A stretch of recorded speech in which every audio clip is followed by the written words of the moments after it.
Unlock this door. Have you lost your mind? They're probably saying that on the other side of this thick door. But I can't hear them, and frankly, I don't need their forgiveness. Facing the three flustered fools on the other side, I waved with a smile and said, "Let's go. Wonder if you can make it back safely. Good luck." My name is Leah, a 30-year-old officer worker. I'm a newlywed, married for just a year with no kids yet. Back when I was single, my hobby was taking day trips using the train on my days off. Friends would ask, "Don't you get lonely traveling alone?" But I found it surprisingly pleasant to move at my own pace without a fixed schedule. There's a bit of loneliness, but the fun outweighs it. I have a favorite travel magazine, and sometimes I plan trips based on it. As I went about my days, I noticed something. Hug, isn't that the same guy I saw last week? It seemed coincidental, but after the third time, I might have thought it was fate if I were romantic. Instead, I just felt a bit scared, but it turned out he felt the same. Sorry if I'm mistaken, but didn't we meet last week and the week before at completely different places? He approached me with a slightly scared look. Wait, do you think I'm following you? To clear up the misunderstanding, I opened my travel magazine and confidently said, "I'm just traveling based on this magazine." Surprised, he responded, "Me too," and opened the same magazine, smiling happily. That's how I met my husband, Henry. He turned out to be a really interesting guy. Being cautious by nature, I always end up carrying a lot of stuff, but he said, "I always travel light so I can move easily. Nowadays, with cashless payments, you hardly need cash. A mobile phone is enough." He laughed joyfully. Talking with someone with such different values was very stimulating. We hit it off, discussing our favorite travel destinations and exchanged contacts. Though we both liked solo trips, we started going out together more often. Surprisingly, I enjoyed sharing memories with someone else, and I found that local food tastes even better when shared. One day, after about 6 months, Henry asked me to go out. I didn't feel bad at all. In fact, I felt the same way and remember being very happy. We decided to get married 6 months into our relationship. I thought our happy newlywed life was just beginning, but my expectations quickly shattered due to Henry's parents, Jack and Aaliyah. Their house is about a 30-minute drive from ours. They are still in their 50s, with Aaliyah working part-time, and both of them are employed. Initially, they used to visit our house, but lately, we've managed to maintain a reasonable distance. However, an incident occurred that disrupted this balance. "Hey, Henry, let's go here on our next day off." I agree, sounds good. Our post-marriage tradition of many trips to tourist spots continued as usual. Minimalist Henry recently reduced his belongings to just a mobile phone, even entrusting his wallet to me. It feels so light. I don't look like someone who's about to go out at all, do I? He said with a contented smile. I thought to myself, at least carry your own wallet. But it wasn't really a bother. It was an ordinary conversation, but that day was different. Oh, by the way, Dad and Mom's wedding anniversary is coming up soon. How about we invite my parents on our next trip?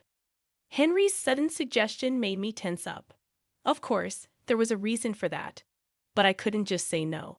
So I responded, "Yeah, that sounds good." We haven't seen Aaliyah and Jack recently anyway. Unaware of my slightly strained face, Henry didn't notice a thing. The next day, they were really looking forward to it. When I called, he told me, "I guess I have to give it my best shot." So I steeled myself. Honestly, I'm not comfortable around my parents-in-law. They're not bad people, we're just not a good fit.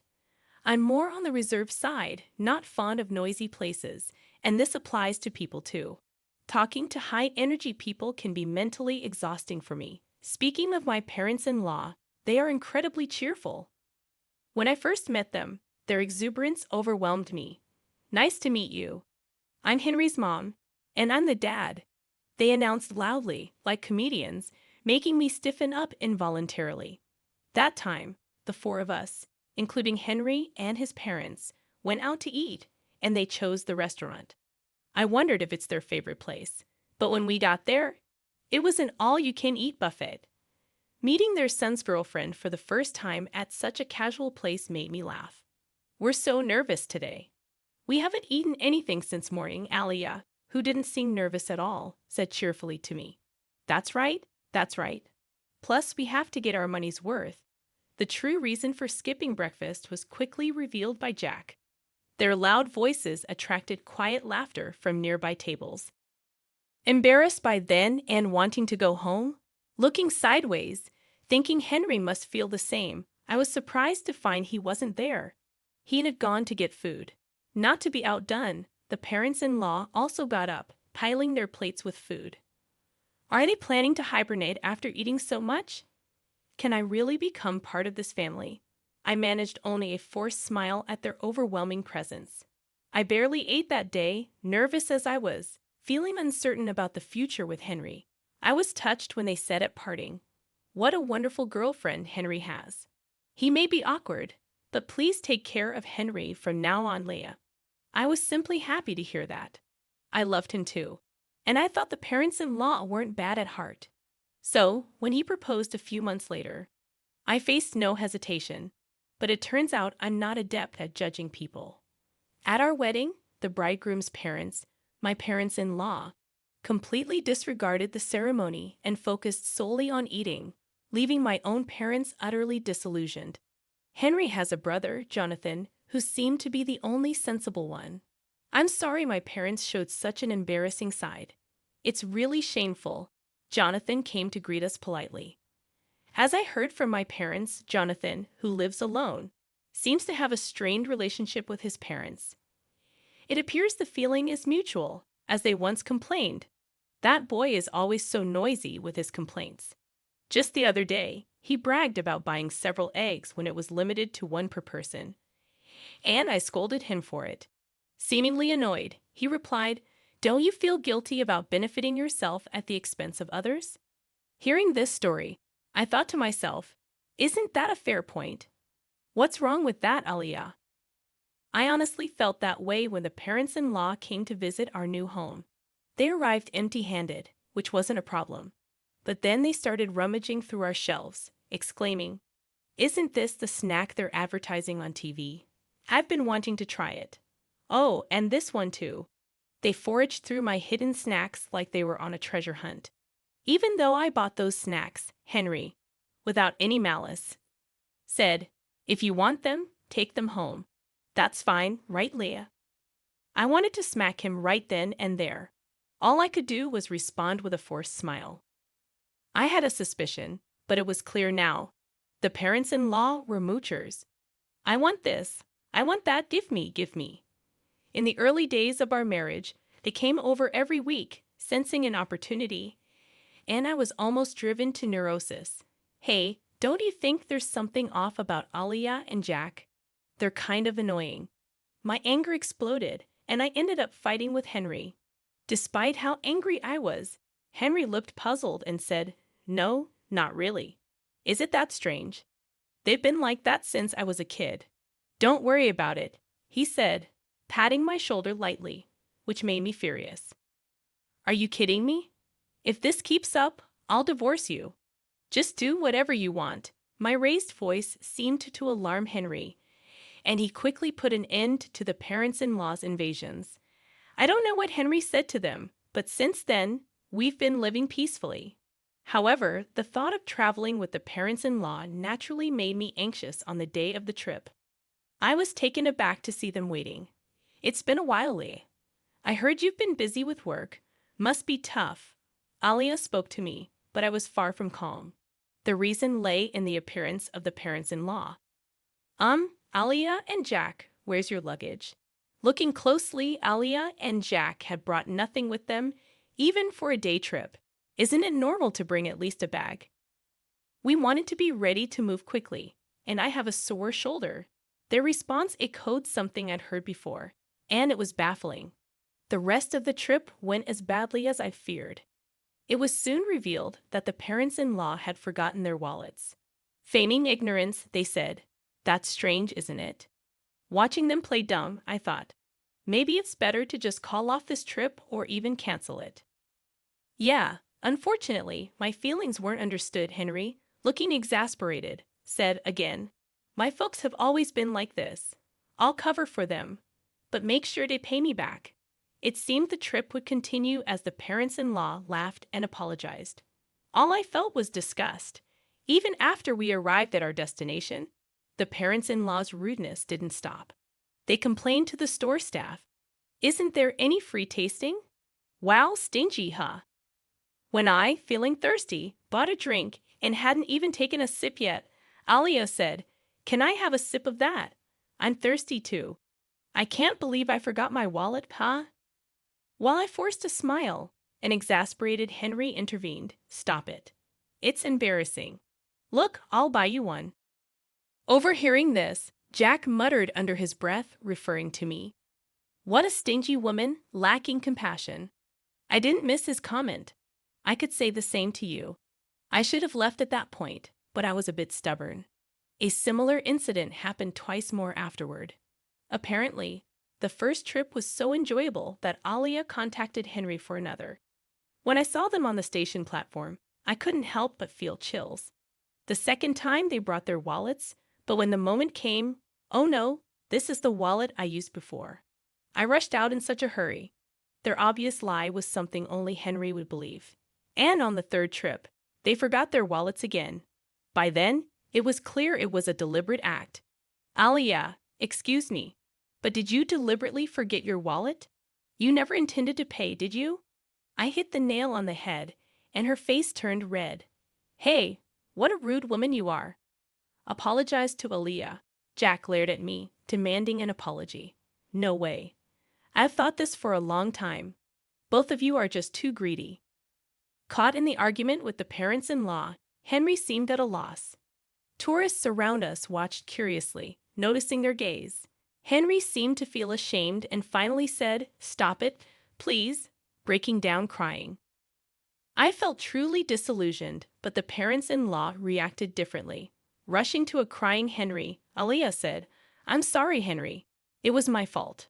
"You're so kind to cry for me," with Jack quietly standing beside her. I didn't know how to react to this farce. Only one thought came to mind. Yeah, this is impossible. Let's get a divorce. That was all I could think, seeing Henry's tears. The parents-in-law seemed to lose their fighting spirit. Leah, we know we're often in the wrong. It's Henry's money. But still, we've taken advantage of him. It's Henry's money after all. I don't know why they said it twice, but their words, dripping with sarcasm, showed no real remorse. And so, it was confirmed that they had deliberately forgotten their wallets. Alia referred to it as Henry's money, but we both work, and his salary is only slightly higher than mine. Our actual incomes are not much different. Recently, every trip with the parents-in-law ended with, "I want to buy this too. Maybe some gifts for the neighbors as well." "What's that? Looks tasty. Hey, Henry, buy that for me." Because of their endless demands, Henry's credit card bills were shockingly high. We've been living mostly on my salary for the past few months. At the time of marriage, I considered it family money and believed in spending within the limits of our allowance for personal desires. Don't be a burden to your partner. The thing that infuriated me the most was when cashless reliant Henry exclaimed at our travel destination, "What, only cash here?" He called me over, pulled his wallet out of my bag. It only had a few dollars in coins. "No," I messed up. "You know I don't carry cash, right?" he said without malice. It still makes me furious thinking about it. For the record, I'd always paid for my own things, yet the parents-in-law probably thought I was living off Henry's money and just complaining. We split living expenses, so such accusations were nothing but unpleasant. Thinking all this, I coldly watched Henry crying and Jack consoling him. After a moment of thought, I said, "I was wrong too. Sorry for being presumptuous. You guys go ahead on the train. I'll buy some drinks and follow." I smiled calmly, and Henry and the parents-in-law happily boarded the train. Their smiles turned to panic a few minutes later when I didn't return. Henry must have felt something was off as he messaged me, "Leah, are you coming? The train is about to leave." Right then, the heavy doors slowly closed from the platform. I had a clear view of Henry's panicked face. It seemed he noticed me and was shouting something. I was replying to his earlier message. I'm divorcing you. If your parents are so important, live happily with them. Goodbye. I ignored his calls, thinking, doesn't he care about being a nuisance on the train? Tease. He sent several messages afterward, but I ignored them all. Henry's face through the door slowly turned to anger. Hey, open this door. Are you crazy? I won't forgive you, he said, as if I needed his permission. The parents-in-law seemed to be yelling too, but of course, I couldn't hear them. Smiling at the three fools, I said, let's go, wonder if you'll make it back safely. Good luck. The train quietly departed, quickly disappearing from sight. That train won't stop for a while. Walking back would be quite a challenge.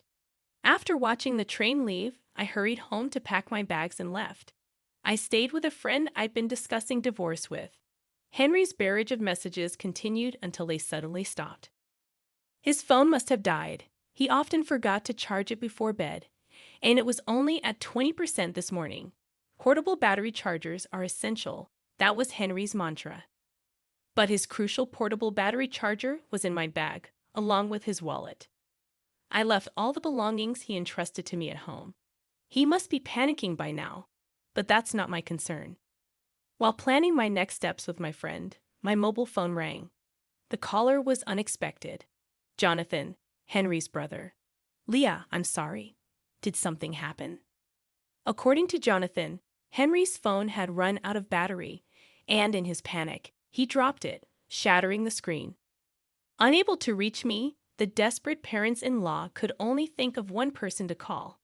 So I got contacted, but all I got was, ask Leah for the reason. He seemed unwilling to say more. I told Jonathan everything about Henry and the parents-in-law without holding back.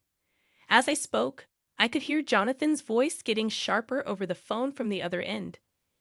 Leah's making a fool of us. Tell her off, Jonathan. The in-laws were loudly insisting that Jonathan, with his way with words, would outtalk me. After I finished explaining, Jonathan snapped, Hey, you scoundrel. Are you stupid? What, you scoundrel? I had heard from Aliyah that when Jonathan gets really angry, he becomes intimidating with a high-handed tone. And since Jonathan only speaks sense, Henry and the parents-in-law can't retort when he gets like that. I could hear the in-laws arguing in the background, but I quietly hung up the phone. Henry was not content with the divorce. But after I conveyed through a lawyer that I wanted to divorce without any further contact, he reluctantly agreed, accompanied by Jonathan.